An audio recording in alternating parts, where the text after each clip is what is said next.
Assalamualaikum warahmatullahi wabarakatuh. Saudara sekalian, dimanapun Anda berada, pada kesempatan kali ini kita akan sama-sama menyaksikan tanggapan dari Kiai Haji Ubedillah.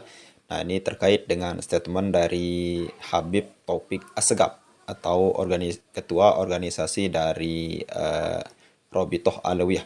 Nah, jadi bagaimana statement beliau? Mari kita sama-sama simak video berikut. Assalamualaikum warahmatullahi wabarakatuh. Alhamdulillahirabbil alamin. Pagi ini saya ingin mengomentari video baru aja. Ini sekarang sudah mulai hilang ini. Ya, sekarang sudah mulai hilang ini. Ya, kan repot ya. Didatangi secara ilmiah kabur, didatangi secara fisik kabur. Maksudnya ngejak debat didatangi ya kabur, ngejak tukaran kabur, al kaburi semuanya itu. Ya kita nggak mau campur lah untuk gitu-gitu ya. Ya nggak perlu lah, tidak perlu tadi. Suara sinten punika. Nggih, Habib Taufik Assegaf. Ya, alhamdulillah. Kita ini sebenarnya rilek-rilekan, ya, nggak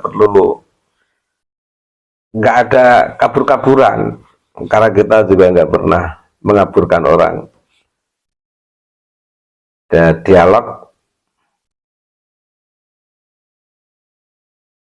yang saya tahu sebagai masyarakat saya ini ya,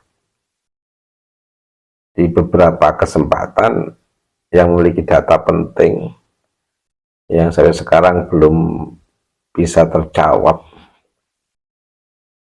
belum sampai bicara tentang tesis Kiai Imad, baru berbicara tentang pertanyaan Kiai Imad, 12 pertanyaan itu mereka belum bisa menjawab. Dan saya lihat belum pernah ada peristiwa ancam mengancam, kabur mengaburkan. Itu setahu saya sampai detik ini pihak Robito belum berani, belum ada kesiapan untuk menjawab. Tapi mengapa Habib Taufik tapi kok yang kita dengarkan tadi menyampaikan ungkapan seperti itu? Atau jangan-jangan selama ini yang disuruh untuk menjawab dalam debat di beberapa tempat itu memang sudah merepresentasikan habaib secara total utuh, atau bahkan merepresentasikan Robitoh. Karena yang ngomong ini ketua Robitoh. Hal yang sama ketika misalnya ada ungkapan Habib Taufik didatangi kabur. Selama ini belum pernah terjadi peristiwa itu. Nah, kalau memang belum pernah terjadi peristiwa seperti itu, kok Habib Taufik mengatakan seperti itu. Nah, inilah yang menurut analisis komunikasi saya yang disebut dengan dalil framing. Membuat satu hujah untuk mencari pembenaran dan menjadikan pihak lawan sebagai sosok yang seolah-olah dikalahkan dan dia tak terkalahkan dengan beberapa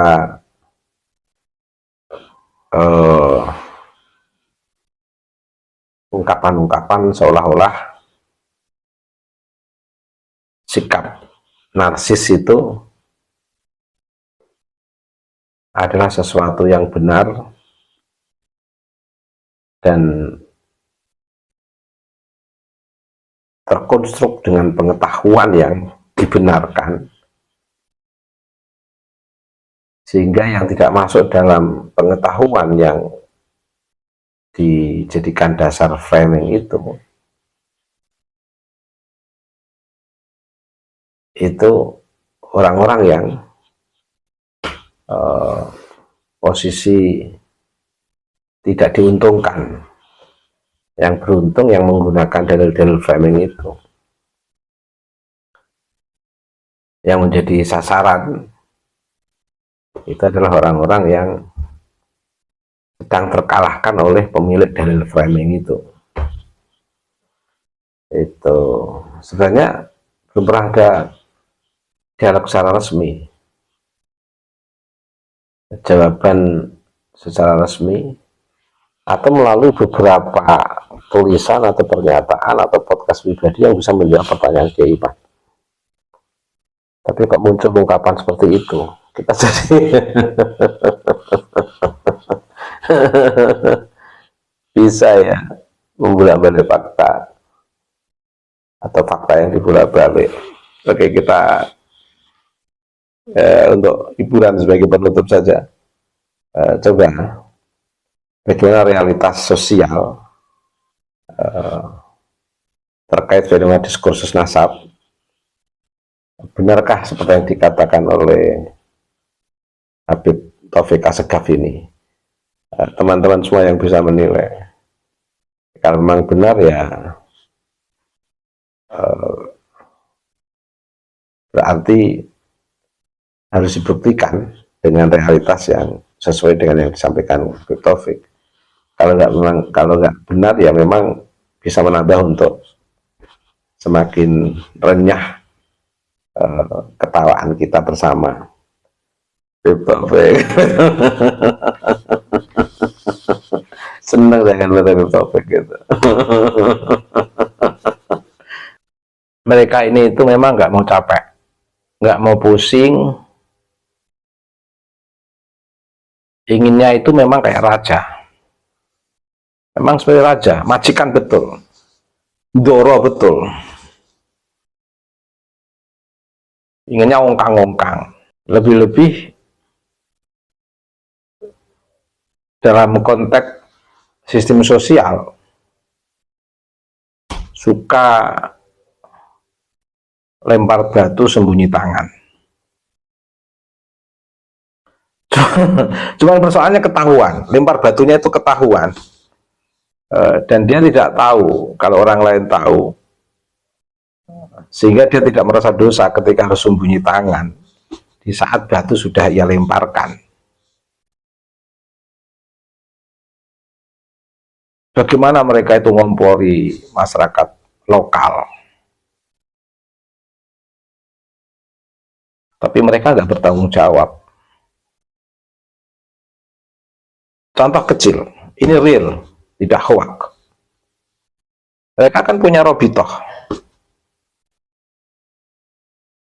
dan di antara pekerjaan robitoh itu memberikan kewenangan pada tim dalam koordinasi robitoh untuk menerbitkan buku nasab. Ketika buku nasab ini tidak ada yang menggugat, jamaah dari robitoh memamer-pamerkan buku nasab itu dibiarkan begitu saja. Nggak ada pencegahan atau peringatan atau antisipasi munculnya gugatan dan lain sebagainya yang harus dia persiapkan. Mereka tanpa persiapan menerbitkan buku, merasa sudah dalam ruang hegemoni yang kuat, merasa dalam suasana relasi kuasa yang kuat, sehingga membayangkan tidak akan ada yang berani menggugat. Sudah seperti di atas angin. Bahkan cenderung memberikan pembiaran kepada anggota-anggota atau jamaahnya ketika melakukan pendawiran atau merefleksikan arogansi atau ceramah-ceramah yang kontrari salah tanpa pertimbangan sistem etik atau moral masyarakat lokal dengan gaya hegemoninya. Kalau ada orang mau mengaku cucu Nabi, mereka persekusi, mereka serang dengan pertanyaan-pertanyaan tentang validitas keaslian pengakuan orang yang non ba'alwi. Dan mereka memang seperti Doro, betul, Doro itu loh, Doro, Masya Allah. Tapi gantian ada masyarakat lokal yang tanya tentang keaslian atau memvalidasi nasab mereka. Oh, mereka gak bisa menjawab, harusnya malu. Salah satu kehebatan masyarakat Jawa, masyarakat lokal, atas dusta Robitoh sebagai organisasi yang sah di negara kita, tapi tidak sah menjaga kejujuran dari kerja organisasi yang di sana ada unsur-unsur pembohongan publik, unsur-unsur kedustaan, dan mereka tidak sanggup mempertanggungjawabkan. Ini kan sudah delik hukum. Masyarakat lokal bisa mengkasuskan ini, tapi tidak mau. Karena masyarakat kita senang bersaudara, tidak ingin siapapun yang sudah menjadi bagian dari warga negara ini itu berurusan dengan hukum, kasihan. Tetapi mereka sampai sekarang selalu lempar batu sembunyi tangan dengan mendorong para muhibbin untuk melakukan perlawanan.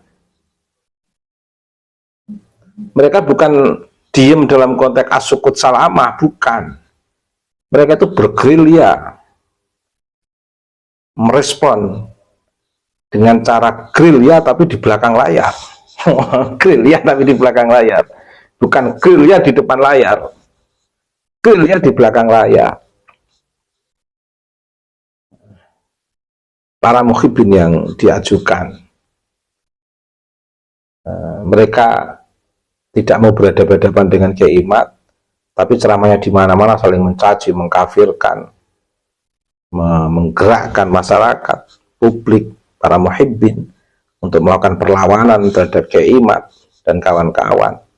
Ceramahnya nampak, tapi secara langsung itu namanya licik.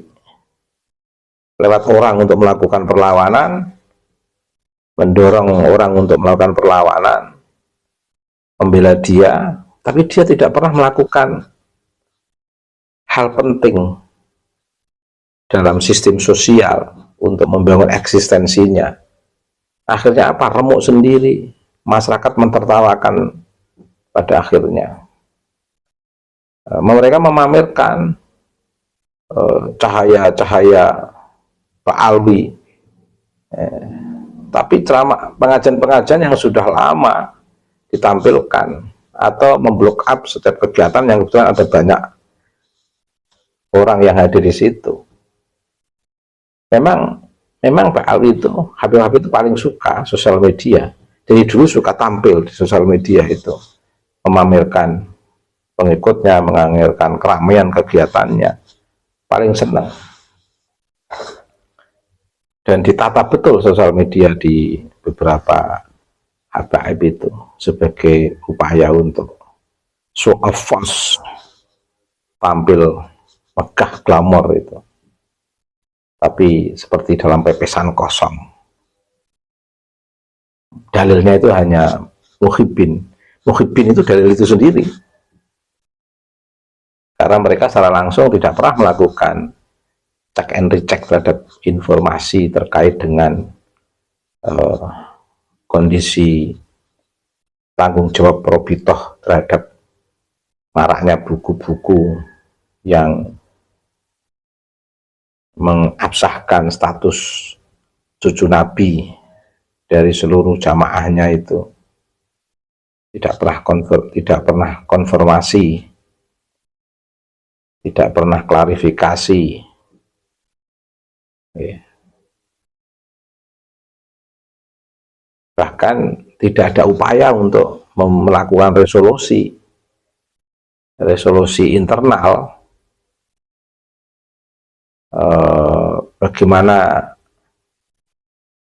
kerja internal menyiapkan hal yang dibutuhkan masyarakat sebagai bentuk pertanggungjawaban moral, menerbitkan buku silsilah cucu Nabi untuk seluruh para jamaah Ba'alwi, itu mau tidak mau harus dipertanggungjawabkan karena ini kaitannya dengan cucu Nabi. Tapi karena sikapnya sikap yang licik dan tidak bertanggung jawab, lambat laun akhirnya masyarakat kan muak. Lama kelamaan semakin marak dan semakin ramai saja ini dukungan masyarakat terhadap satu kata untuk memastikan keterbukaan habaib dan pengakuan habaib, keterserangan habaib kalau mereka itu bukan cucu Nabi, karena nggak ada yang bisa mereka pertanggungjawabkan. Dalilnya ya muhibinnya itu sendiri, dalilnya ya dalil framing, gerilyanya ya gerilya di belakang layar yang terbongkar di beberapa sosial media. Itu kalau dikumpulkan itu kompilasi ceramah-ceramah sesat mereka. Terus kalau dikumpulkan seluruh buku-buku yang mereka terbitkan, terus dicek semuanya dari satu Bani Ba'alwi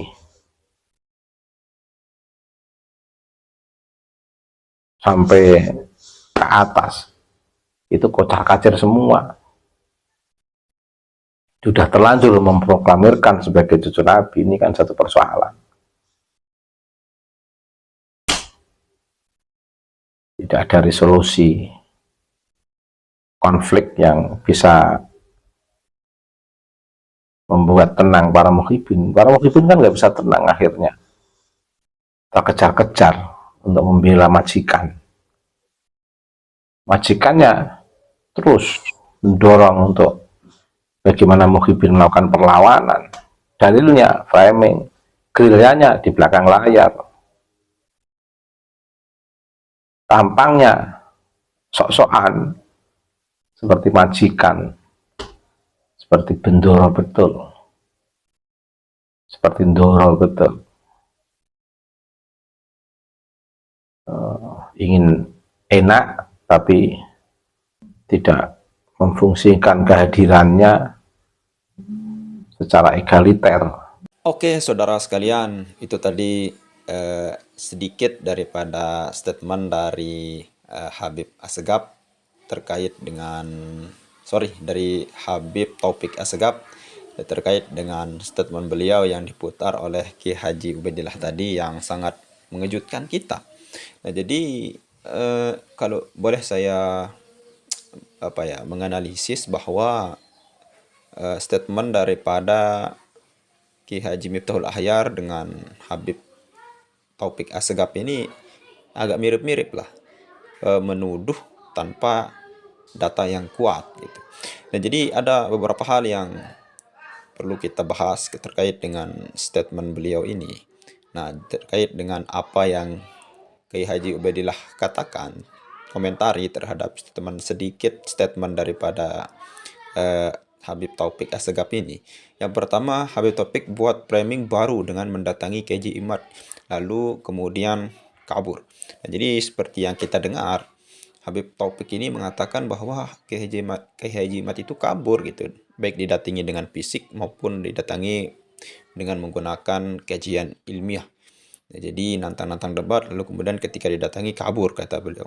Nah, jadi setahu saya, karena saya sering mengikuti daripada informasi-informasi terkini, ternyata baik dari pihak Robitoh Alawiyah, dalam hal ini ketuanya Habib Taufik Assegaf, maupun Habib-habib yang memang menjadi pembuat framing-framing yang tidak masuk akal, tidak ada tanggapan dari mereka gitu.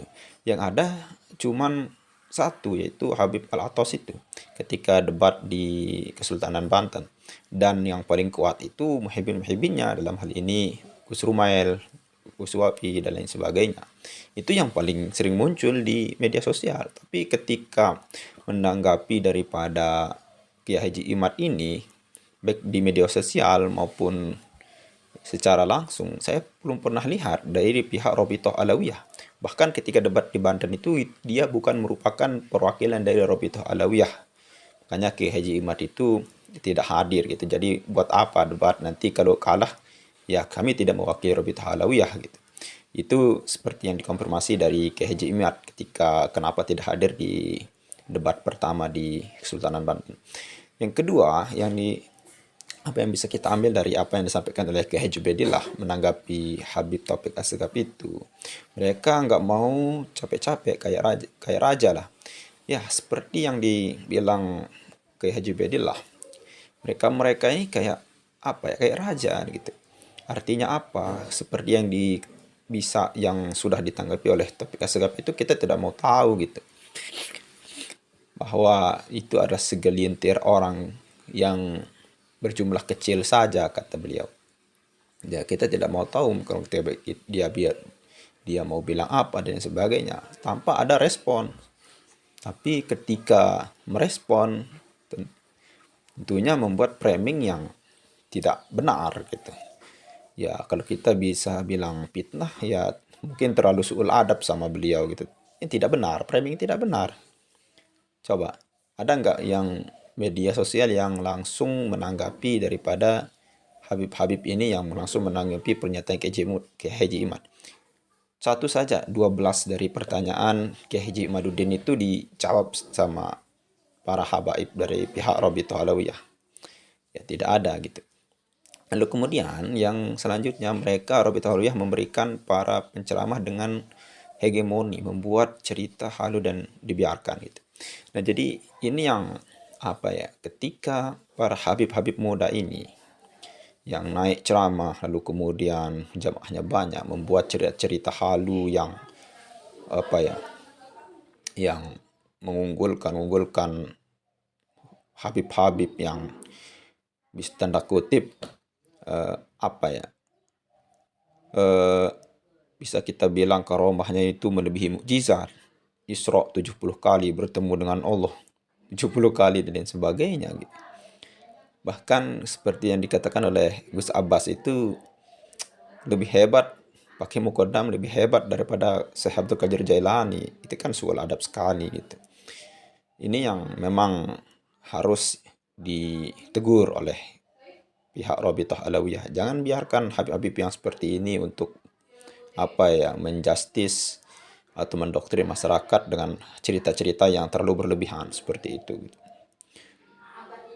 Kemudian yang terakhir, mereka warhabab ini bergerilya melawan Kiai Haji Imad itu, tapi di balik layar seperti yang dikatakan oleh Kiai Haji Ubedillah tadi. Mereka ini memang bergerak gitu melawan Kiai Haji Imaduddin karena ini menyangkut masalah mereka, nasab mereka akan bahaya gitu.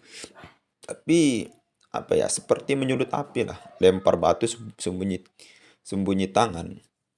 Ketika dia menyuruh, lalu dia tidak ikut andil gitu. Hanya doktrin para muhibbin, lalu kemudian muhibbinnya yang melawan atau meladani daripada Kiai Haji Imaduddin. Nah, kan mereka ini ya di balik layar gitu. Coba, ada nggak yang secara terang-terangan yang mewakili Rabithah Alawiyah debat melawan Kiai Haji Imad? Tidak ada. Pasti pada para muhibbin di luar habaib. Dalam hal ini tanda kutip Gus Rumail yang paling kuat membela beliau gitu. Ya, mungkin hanya itu sajalah yang dapat kita sampaikan. Sekian, stop. Kita di sini mencari kebenaran menurut versi kita masing-masing tanpa ada caci maki dan lain sebagainya. Oke, sekian. Assalamualaikum warahmatullahi wabarakatuh.